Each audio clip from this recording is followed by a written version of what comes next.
আসসালামু আলাইকুম। একজন কমেন্ট করছিল টক দইয়ের, তো টক দইটা আজকে বানাবো। এখানে হাফ কেজি পরিমাণ দুধ নিচ্ছি, তরল দুধ, আর সাথে গুঁড়ো দুধ মিলিয়ে দিব। তাহলে কম জাল দিলেই হবে। 2 চামচ গুঁড়ো দুধ দিলাম। এখন এখান থেকে দুধ নিয়ে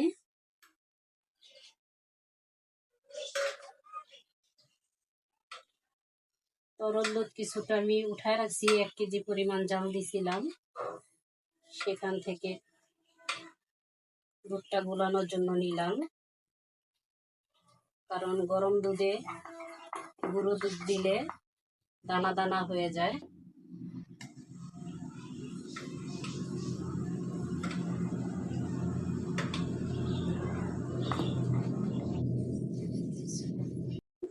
মিলিয়ে নিছি, এখন দুধটা ঢেলে দিব।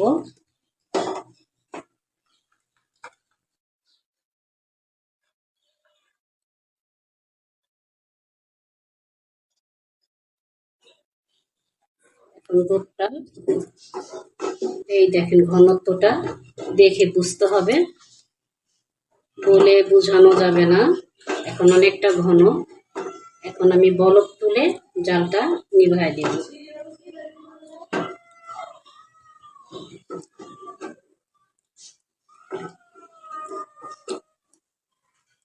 তারপরে এখানে 2-4 চামচ পরিমাণ টক দই আছে। আমার টক দই শেষ, এতটুকু ছিল। এটা আমি পানি ঝরায় নিছি। দুধটা কুসুম কুসুম গরম তখন আমি এটার সাথে মিলায় দিব। হ্যাঁ, এই তো দুধ আবার বলক এসে পড়েছে। এখন চুলাটা নিভায় দিব। চুলা নিভায় দিছি। এখন দুধটা ঠান্ডা হওয়া পর্যন্ত অপেক্ষা করব। এই তো ড্যাগের ভিতরে ডিম জালে আপনার কাপড় যেগুলি দিয়ে ঢেকে দিব, ওগুলি গরম দিলাম। যখন গরম হবে, এই আমার দই রেডি করতে করতে কাপড়গুলো গরম হয়ে যাবে। তো এখন এই যে টক দইটা নিলাম, সেটাকে ভালো করে মিশাই নিতে হবে। একই নিয়ম টক দই আর মিষ্টি দইয়ে শুধু চিনি মিলানো হয়, আর টক দইয়ে চিনি মিলানো হয় না। নিয়ম একই। একদম সহজ রেসিপি। দেখলেন আমি আঙ্গুল চুবায় রাখলাম। দুধ কুসুম কুসুম গরম, বেশি গরম হলে আবার ফেটে যাবে।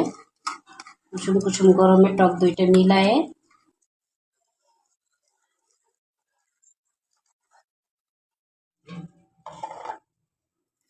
এই যে টক দইটা মিশানো শেষ। এখন ওই দুধে ঢেলে দিব।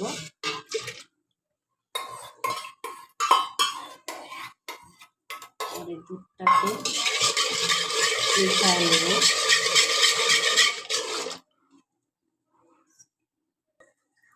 যে বাটিতে টক দই ছিল সেটাতে পাচ্ছি। দুধটা ছেঁকে নিলাম, কারণ এই যে দুধে অনেক দানা দানা আছে, সর আছে।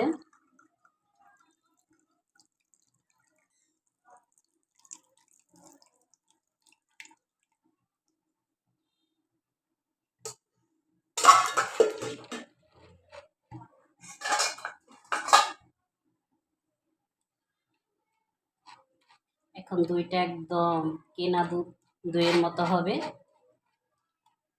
এই যে এগুলি দিলাম না, আপনার আরো যত কোম্পানির দইগুলো আছে এই বাটিতে কিনতে পাওয়া যায়, একদম ওই রকমই হবে।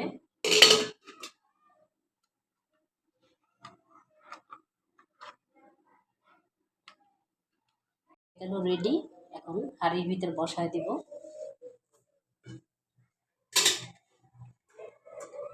কাপড় গরম হয়ে গেছে।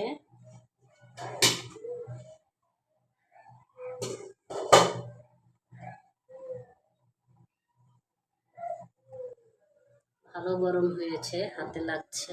এখন চুলা অফ করে দিব।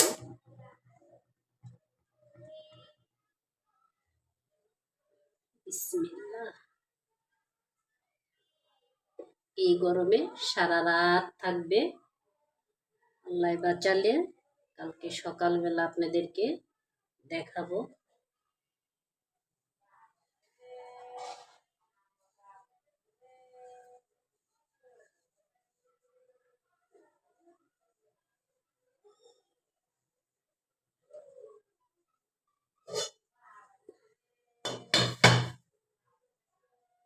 এই তো হয়ে গেল আমার দুধ পাতা। দেখা যাক, ও সরি, দই। কালকে সকালে আবার দেখাবো আপনাদের কেমন হলো। তো এখানে এখন রাখলাম, দেখা যাক দইয়ের কি অবস্থা। প্রায় 14-15 ঘন্টা হয়ে গেছে।